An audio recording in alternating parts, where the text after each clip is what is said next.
Did you know that a single tweet, a mere 280 characters, can reach millions of people across the globe in under 60 seconds, potentially igniting a firestorm of controversy that burns for days, weeks, or even months? Have you ever witnessed a seemingly minor event, a misplaced comma in a press release, an offhand remark by a B-list celebrity, explode into a global controversy overnight, consuming news cycles and dominating social media feeds with the force of 1,000 exploding suns? I'm talking about the phenomenon I call woke wildfires, a terrifyingly apt metaphor for the way social media now operates. These aren't just debates, they're digital infernos, fueled by algorithms and amplified by the darkest corners of human psychology. They are the digital equivalent to throwing a lit match into a tinderbox on a windy day, a reaction so disproportionate to the initial event that it bends reality. My core argument, the terrifying truth I'm about to expose, is this: social media's very structure, combined with our innate tribalism and hunger for validation, actively promotes outrage, often to a degree utterly disconnected from the supposed offense. I'm going to dissect this process for you, layer by layer, revealing the chilling mechanics behind these digital infernos and their very real, very devastating consequences.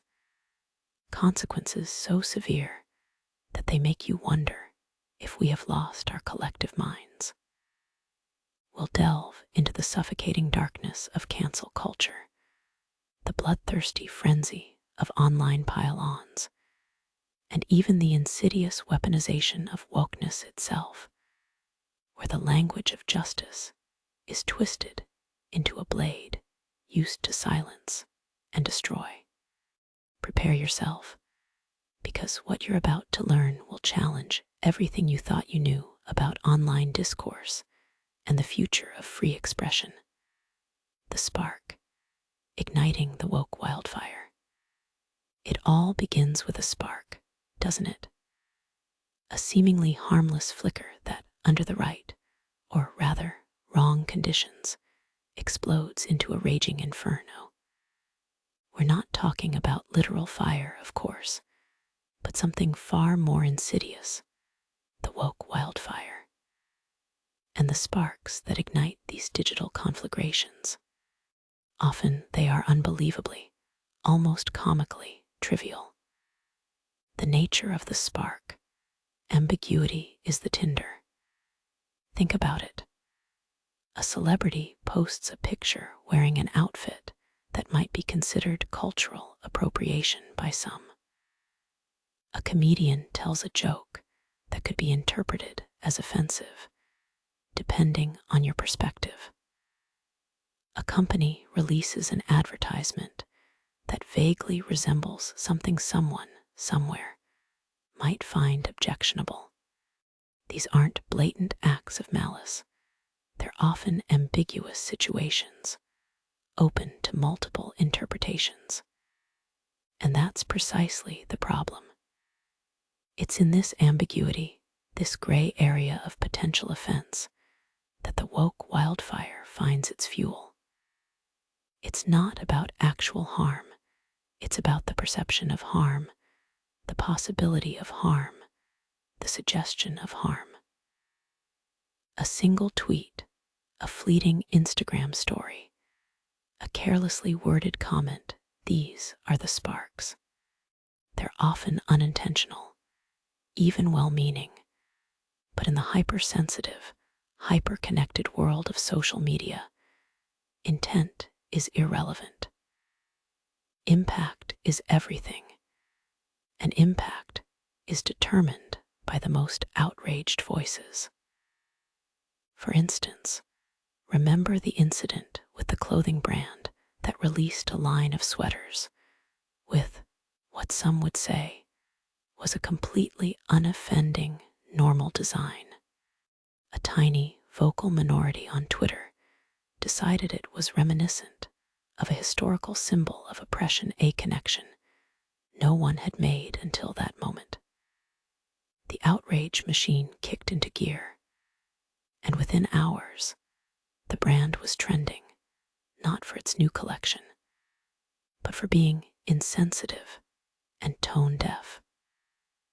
The designers, undoubtedly baffled, were forced to issue a groveling apology, pulling the entire line, despite the vast majority of people seeing absolutely nothing wrong with it.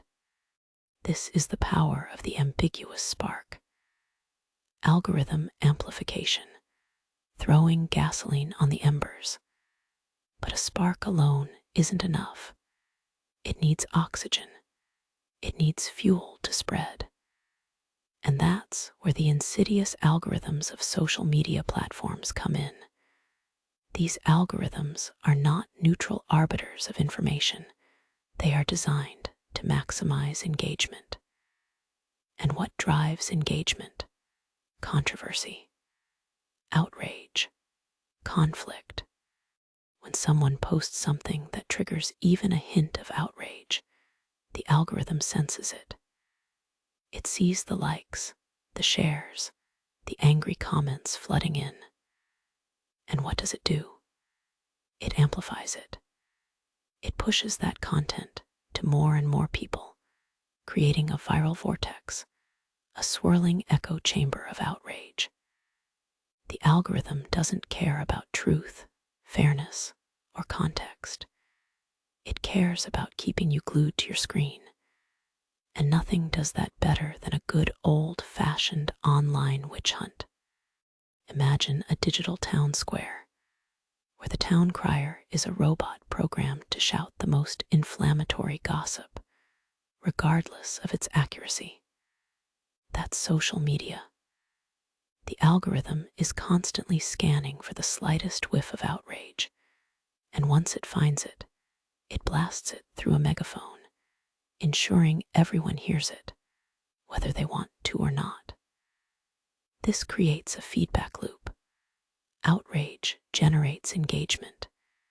Engagement fuels the algorithm, and the algorithm amplifies the outrage, ad infinitum.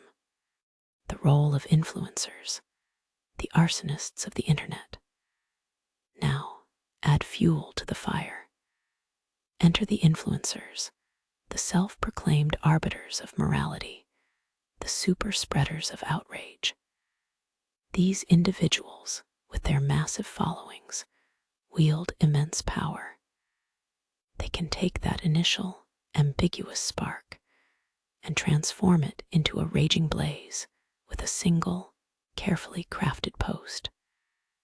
They frame the narrative, often in the most emotionally manipulative way possible. They don't present a balanced perspective. They present a verdict. They declare the accused guilty, and their followers, eager to signal their virtue, rush to join the condemnation. Consider the case of the young musician who dared to express a slightly controversial, yet totally within the bounds of normal political debate, opinion on Twitter. A popular social justice influencer with millions of followers saw it, screenshot it, and posted it with a caption dripping with righteous indignation. This is disgusting. We need to make sure this person never works again. The result: a deluge of hate, death threats, and the effective end of the musician's career. The influencer, of course, moved on to the next target, basking in the glow of their activism, leaving a trail of ruined lives in their wake. This is not about justice. It's about power, control, and the perverse thrill of wielding the mob as a weapon. Confirmation bias and tribalism, the flammable tribes. Finally, there is the crucial element of those doing the interpretation. It must be understood that people are far more likely to interpret actions and events through a lens that already confirms what they believe. Social media amplifies this natural human weakness by creating digital tribes. In these close-knit communities, shared beliefs are constantly reinforced, and dissenting opinions are either silenced or expelled. This creates an environment where even the most ludicrous accusations of offense are taken at face value, because they confirm the tribe's pre-existing worldview. It is the perfect final ingredient to allow that small spark of outrage to become an uncontrollable firestorm. Questioning the narrative is seen as betrayal, and nuance is a forgotten concept. The result is a digital landscape where everyone is constantly walking on eggshells, terrified of saying or doing anything that might offend the ever-shifting sensibilities of the online mob. And it all starts with that tiny, seemingly insignificant spark. The inferno, fanning the flames of fury once a spark of outrage ignites. The digital landscape transforms into a raging inferno, fueled by a confluence of psychological and technological forces. It's a terrifying spectacle, a descent into a digital hell where reason is often abandoned, and reputations are incinerated in the blink of an eye. The pile-on phenomenon, digital lynch mobs unleashed. Imagine a town square filled with a seething, anonymous crowd. Someone shouts an accusation, and suddenly everyone is throwing stones. This is the essence of the online pile-on, a phenomenon where individuals, often with little to no understanding of the full context, join a chorus of condemnation directed at a single target. It's a digital lynch mob, fueled by the intoxicating power of collective anonymity. Deindividuation, a psychological state where individuals lose their sense of self-awareness and personal responsibility in a crowd, plays a crucial role. They become mere cogs in a machine of outrage, acting in ways they likely wouldn't if held individually accountable. The sheer volume of negative comments, the relentless attacks, the echoing chamber of condemnation, it creates a suffocating environment where the target is utterly defenseless. The fear of becoming the next target, of attracting the mob's ire, silences any potential dissenting voices, further amplifying the dominant narrative of condemnation, no matter how flawed or incomplete it may be. It's a chilling display of mob rule, digitized and amplified to global scale. Emotional contagion, the viral spread of fury. Outrage is not just an idea, it's a virus. It spreads through social networks with terrifying speed and efficiency, infecting minds and hijacking rational thought. This is emotional contagion in action. Think of it like a highly contagious disease. One person expresses anger, and that anger triggers similar emotions in others, who then spread it further. Mirror neurons, the neurological mechanisms that allow us to empathize and understand the emotions of others, play a critical role here. However, in the context of online outrage, empathy often takes a twisted form. Instead of fostering understanding, it fuels the flames of collective indignation. It's a perverse form of empathy where people feel with the outrage rather than for the target. This rapid, unchecked spread of negative emotion creates a feedback loop, intensifying the overall level of anger and making reasoned discourse nearly impossible. It's a plague of fury, consuming everything in its path. The outrage economy, profiting from pain. The media landscape, both mainstream and alternative, has become deeply entangled in what can only be described as an outrage economy.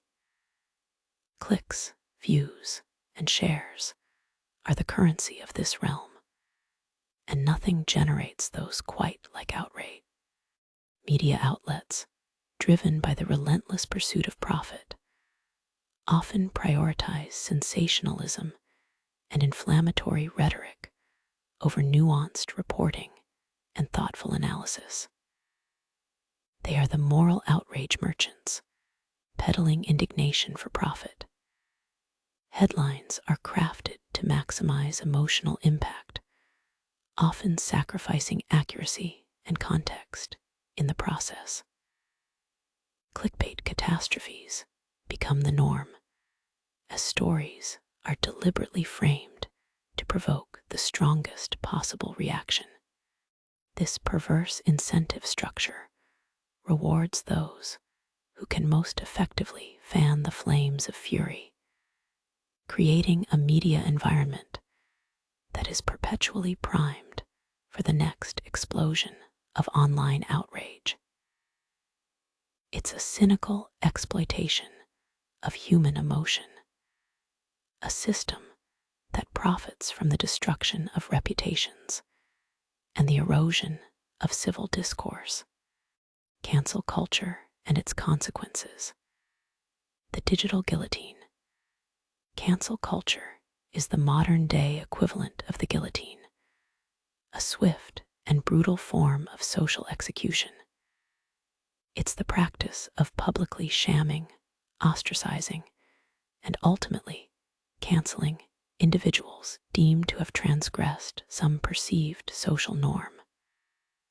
The consequences can be devastating: job loss, ruined reputations, social isolation, and relentless online harassment. While proponents argue that cancel culture is a necessary tool for holding individuals accountable for their actions, its application is often indiscriminate and disproportionate. The line between calling for genuine accountability and engaging in a ruthless witch hunt is often blurred, if not entirely erased. A single misspoken word, a poorly judged tweet, a joke taken out of context, any of these can trigger a cascade of condemnation that can irrevocably damage a person's life. The chilling effect on free speech is undeniable. People become terrified of expressing any opinion that might deviate from the prevailing orthodoxy, leading to a stifling of intellectual discourse and a climate of fear and self-censorship. Are we truly fostering a more just society, or are we simply creating a culture of public shamming and unforgiving judgment? Weaponization of wokeness, virtue signaling as a weapon. The language and principles of social justice movements, often referred to as wokeness, are increasingly being twisted and weaponized for malicious purposes.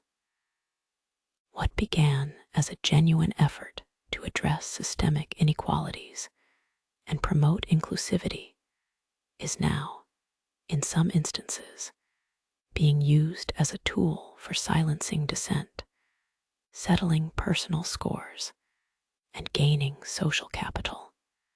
Individuals may strategically employ the rhetoric of wokeness to attack their enemies, accusing them of various transgressions, often exaggerated or fabricated in order to damage their reputations and elevate their own status. This creates a climate of suspicion and distrust, where genuine attempts at dialogue are undermined by the fear of being labeled problematic or offensive. Moreover, this weaponization of wokeness generates a significant backlash, fueling resentment and cynicism towards legitimate social justice issues. The very real problems of inequality and discrimination risk being dismissed as mere woke posturing, hindering progress towards a more just and equitable society. It's a tragic irony. The tools intended to build bridges are instead being used to construct walls and dig trenches. The truth is stark and unavoidable. Social media has engineered a world primed for perpetual ignition, a tinderbox where outrage spreads with the terrifying speed and destructive force of a wildfire. We've dissected the mechanics, algorithms designed to prioritize engagement above all else, rewarding the most inflammatory content with maximum visibility. Influencers, the modern-day demagogues, wield their massive followings like flamethrowers, amplifying the signal and shaping the narrative with often reckless abandon. Emotional contagion, the invisible current, sweeps through networks, turning individuals into unwitting carriers of fury, fueled by a perverse mix of mirror neurons and a desperate craving for belonging.